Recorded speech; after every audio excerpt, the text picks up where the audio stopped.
Good afternoon, and thank you to everyone for joining us today. It's my pleasure to welcome someone who brings a unique blend of engineering discipline, patriotic service, grassroots ambition to the political arena.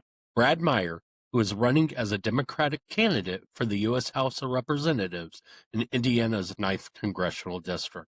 Brad is a seventh-generation Hoosier who served 9 years as a civilian engineer with the United States Navy. After stepping down early from his engineering career, he launched his run for Congress with the goal of ensuring government is of, by, and for the people, one that prioritizes working families over corporate insiders. In his campaign for the 9th District, Brad has outlined key priorities that reflect both his practical engineering mindset and his progressive populist orientation. These include safeguarding democratic institutions and free elections, guaranteeing universal health care, protecting public education, reforming immigration, and defending the environment from industrial overreach. Today, we have the opportunity to go deeper into Brad's background, his vision for the district and the nation, and the specific policies he believes will make a difference. We will explore how his engineering experience shapes his problem-solving approach, how his Hoosier roots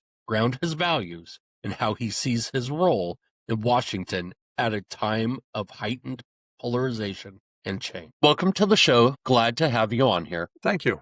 Thanks for inviting me. Let's just jump right into the questions. Why don't you tell us a little bit about yourself? Okay. I'm a seventh generation Hoosier. Got a master's degree in electrical engineering from Purdue. Spent about 25 years in leadership positions in manufacturing, mostly here in Indiana. Excuse me. And then the last 9 years, I was an electromagnetic warfare expert for the Navy, working on systems that protected ships and sailors from missile attack.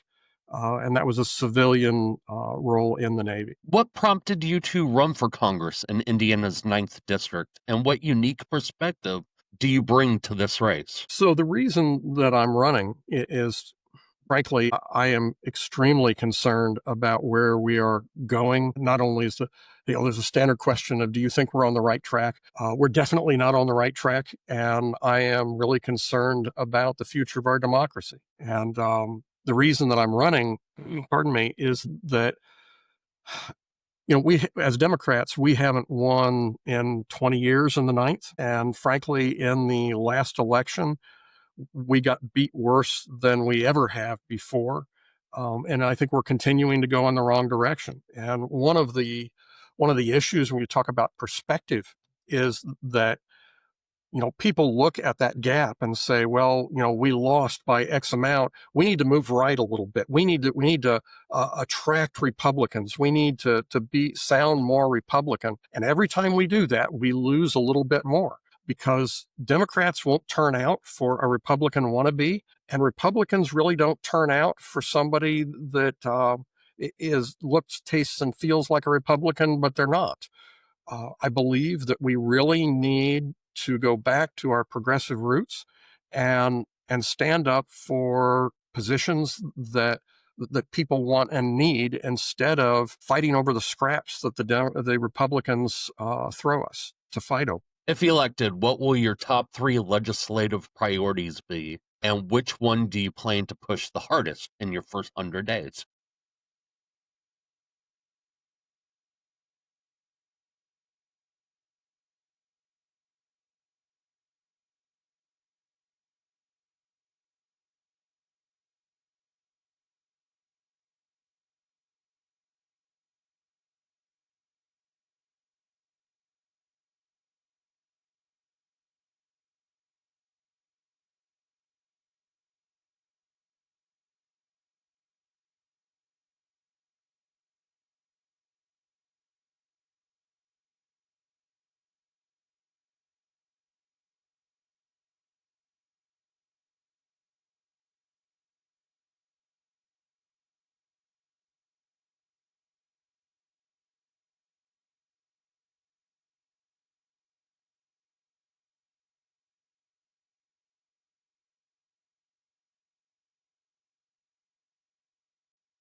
Ninth District includes cities like Bloomington, New Albany, Batesville, and rural counties. How would you address the differing needs of urban, suburban, and rural communities in your district?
Continuing with farming, what are your views on right to repair bills?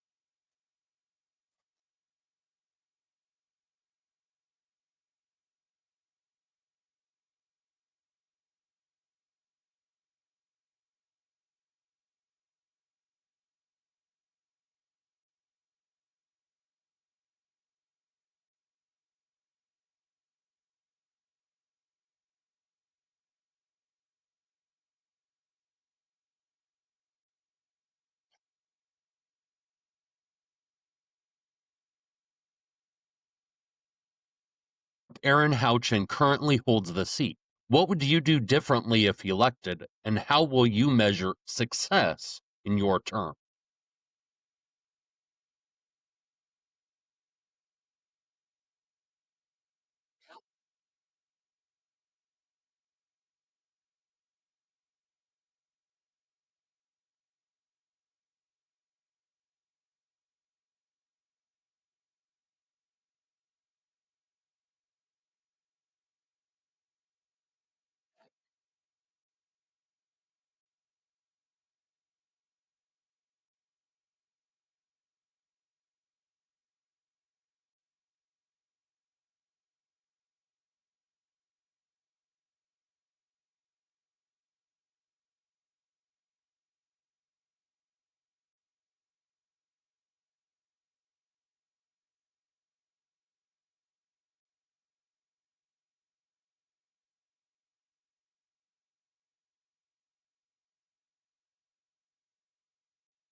Inflation, cost of living, and wage stagnation are front of mind for many voters. What specific economic policies would you support to help working families in the Ninth District.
Healthcare access, mental health, and prescription drug costs remain major challenges. What plans do you have to make healthcare more affordable and accessible for your constituents?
Infrastructure, such as roads, broadband, water systems, often lag in rural areas. Which infrastructure projects in Indiana's ninth do you believe are the most in need, and how would you secure federal support?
How do you view U.S. immigration policy and border security? What balance should be struck between enforcement, legal migration, and humanitarian obligations?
What is your position on reproductive rights and abortion access, especially given how divisive the issue is in many Indiana communities? You're very right to say that it's a very divisive issue. And although I understand that people on the right have moral and religious issues, I don't think that we should be setting policy based on that. And I think that it needs to remain between a woman and her doctor for abortion. You know, and it's not just abortion rights that are under threat. Reproductive rights and birth control rights are also under threat. And if you look at what's happening to Planned Parenthood, it's a good example. Their funding has been cut, and they serve the poorest and the young in the communities. They've done a lot of good over the years. My wife and I used Planned Parenthood for the first couple of years that we were married. So we need to support reproductive rights, abortion, and contraceptive rights. Accountability often comes up in politics. How will you ensure you remain accountable to your constituents?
Do you believe members of Congress should have term limits? No. Should convicted felons be allowed to run for public office after serving their sentence? Yes. Would you vote to ban members of Congress from trading individual stocks while in office? Do you support legalizing marijuana at the federal level? Should the U.S. government be required to balance its budget every year? Would you support a federal law guaranteeing access to abortion up to viability? Hold on. Let's go back to the other one because I didn't actually answer the question. I was thinking you were asking about balanced budget every year, and I would say like the states do. Yeah. Yes, provisionally. Okay.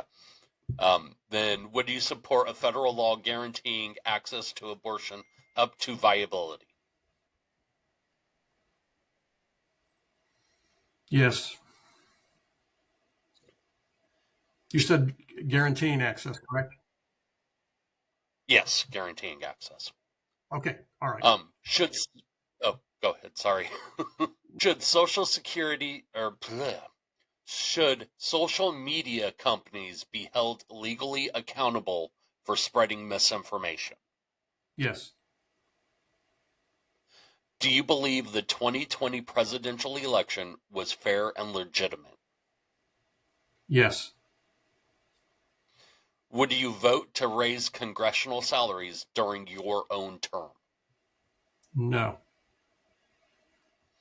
Should the U.S. end the Electoral College and move to a national popular vote? No. I want to thank you again for taking the time to join me today and for sharing your vision for Indiana's 9th Congressional District. It's always refreshing to sit down with someone who isn't afraid to roll up their sleeves, talk about real solutions, and bring some common sense and integrity back to Washington. To our listeners, I truly appreciate your patience and support. Unfortunately, we had a few technical difficulties with the audio during this interview, and I want to personally apologize for that. I'll make sure to iron out those issues moving forward so you can continue to enjoy clear, uninterrupted conversations with candidates and voices that matter most to Indiana. If you would like to learn more about Brad Meyer and his campaign, you can visit bradmeyer.org or follow him on social media for updates and ways to get involved. And as always, this has been Hold 'em Accountable, where we keep our leaders honest and our conversations real. I'm Derrick Holder, and until next time, stay informed, stay engaged, and keep holding them accountable.